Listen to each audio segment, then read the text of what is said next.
பாருங்க கைஸ், வலை வலிச்சிட்டு இருக்காங்க. அவருக்கு என்ன மீன் மாட்டுதுன்னு நீங்க வந்து பார்க்கலாம்.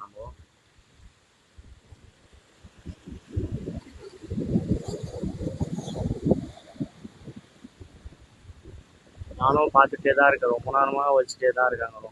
பெரிய வலை தான் போட்டிருக்காங்க. ஒரு மீன் மாட்டுற மாதிரி தெரியல நம்மளுக்கும்.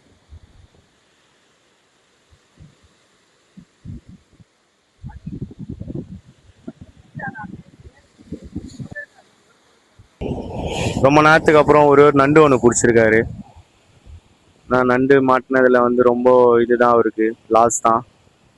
நண்டு வந்து பார்த்தீங்கன்னா ஃபுல்லாக வலையை பிச்சுட்டு தான் வந்துடும்.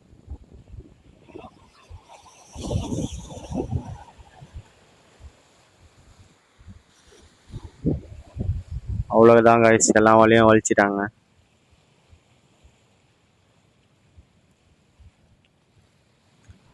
அவர் இவ்வளோ நேரம் பிடிச்சதுல வந்து எவ்வளோ மீன் பிடிச்சிருப்பாங்கன்னு சொல்லிட்டு கமெண்ட்ல சொல்லிட்டு போங்க.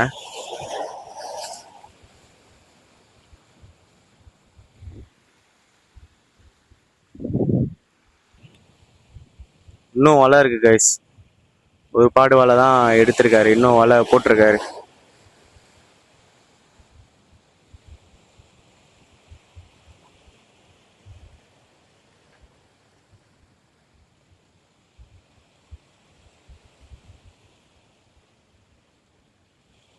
அவரு பெருசா ஏதோ மீன்லாம் எதுவுமே மாட்டல.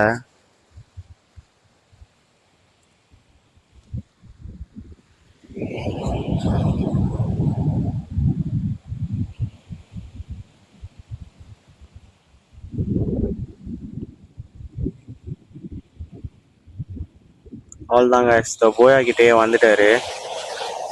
அதோட அவர் வலை வந்து முடிஞ்சிடும்.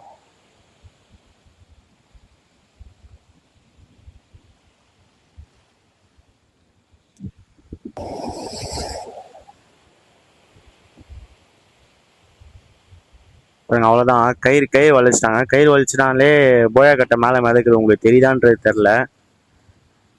சின்னதாக மிதக்குது பாருங்க போட்டுக்கிட்டே.